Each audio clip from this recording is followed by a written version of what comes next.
Well, Elise, we'll start with my question and then we'll go to everyone in the room. But just congratulations on making it through to the quarterfinals, and judging from the smile on your face, it's obvious that you're ecstatic. But just take us through the grueling conditions and the tough opponent that you had to get through today to get through to the quarterfinals.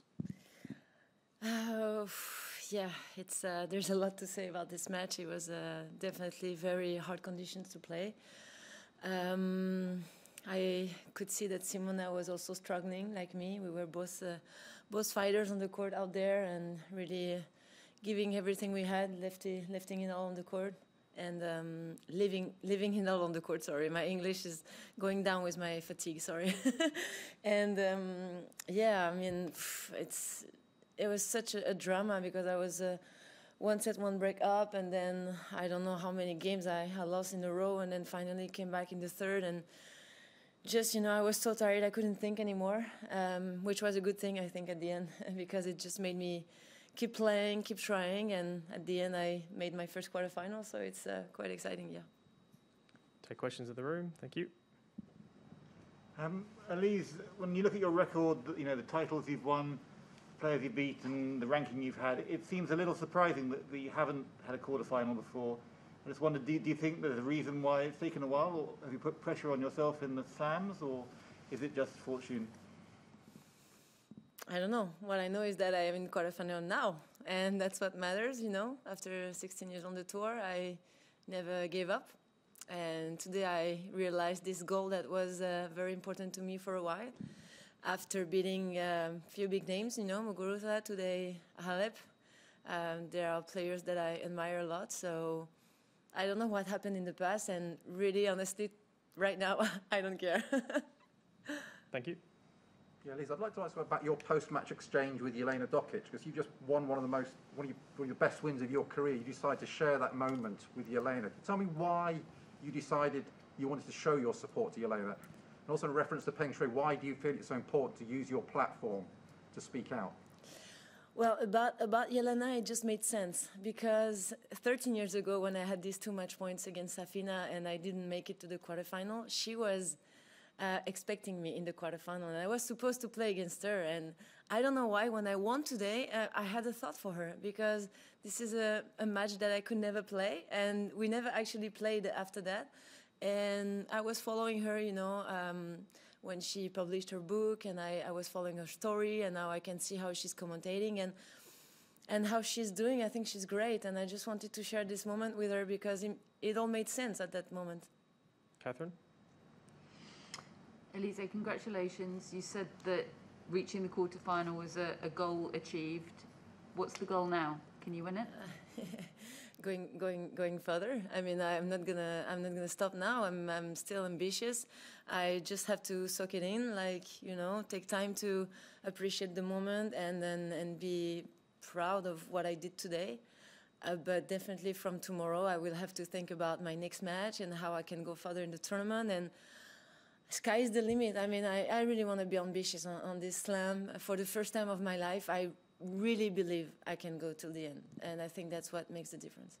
Eleanor? Elise, you said the other day that this could be your last season. Do you think maybe having that in your mind, has it in some way freed you up, or do you think that's a factor here? Who knows? It's tricky with tennis. You never know. Mentally, everything is so fragile. What I know is that I've been working really hard again this preseason. I made some change in my structure, and I told myself that this could be my last season. That's true. I don't know if it's helping. I don't know if it's just the work that is paying off. I don't know. When I'm on the court, I feel good. I feel good outside the court. I feel good on the court, and I think you can see it the way I play and the way I behave. It's just about enjoying, about joy. I mean, today, not so much joy, a lot of suffering. But overall, I think I'm very positive, and this helps a lot. Steve? Thanks. When something's been a goal for so long, you can sort of build it up in your mind. Does it feel as good as you hoped it would feel to finally reach the quarterfinals? Yeah. Oh, damn. Yeah, it does. It does feel good. It does feel really good. I mean, I couldn't stop crying after my match when when I realized after the match point that I made it, I was very emotional, and I didn't know it would feel so good. And I think it will feel really good for the next couple of days till I have to get ready for my next match. But I really want to enjoy this moment because I've been waiting for it for a long, long time. Tomani? Hi, Elise.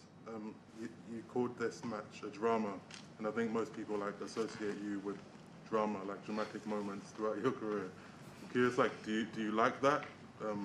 That is, or do you wish life was simpler? That's who I am. I mean, I can hide my true nature. So if I'm a drama queen for the people, then I am.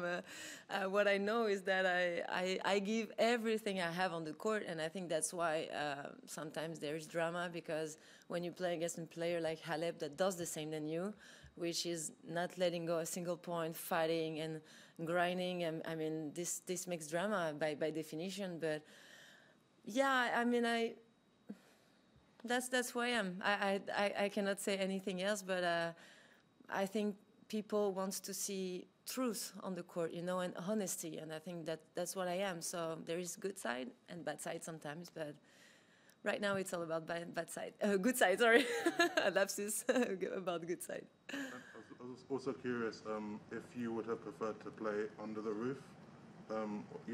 If both you and Simona wanted to do that, do you think that players should be able to play under the roof, or? Oof, that's a good question. I didn't even think about it, because for me the roof is used when it's raining, not when it's 35 degrees. It could be, because it's very, very tough to play in these conditions. It's not dangerous for our health, but it could be, you know. I mean, it's so extreme. But I mean, we just play by the rules, you know. And if it's open, then we just have to suffer and still try our best, and that's the same for everybody.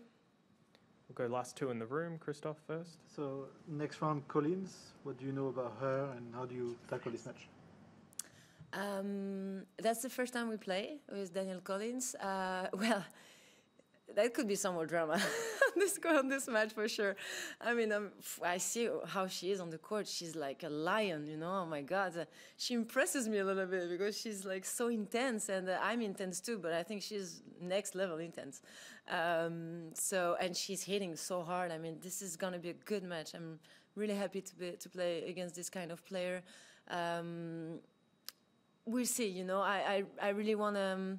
I enjoy my victory for now, and tomorrow I'll watch a little bit her matches and put a strategy on and hope it works.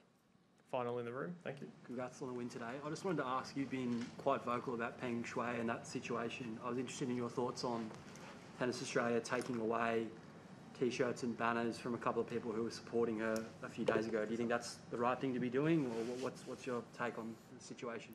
I don't really know what to think about this, because I don't know the details of the story. It makes me feel a little bit surprised, to be honest. But I don't know how it happened, and I don't want to judge a situation that I don't know. But yeah, when I heard that, I was surprised, and I think that everybody should be able to manifest their support to Peng Shuai. And thank you. We'll go to online English questions. We'll take a couple. We'll start with Craig Gabriel. Your question, please. Elise, after 63 majors, you're in a quarterfinal. How did you maintain that determination and desire and the belief that you could do it? Well, I think I'm not sure I believed I could do it anymore, and that's why it came, you know, to me. I think that's when you expect things the less that it happens, actually.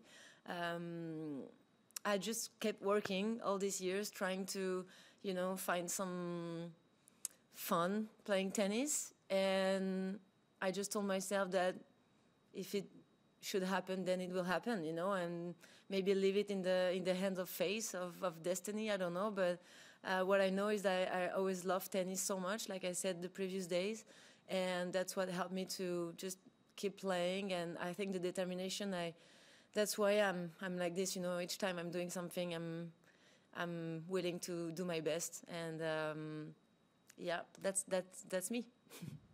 And we'll take our final online question from Tom Steinford. Sorry, just unmuting there. Congratulations on the win. It was a thrilling watch.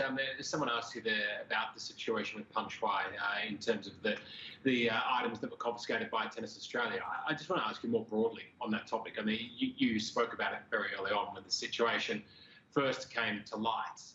Why is it that you are so concerned about Peng Shuai?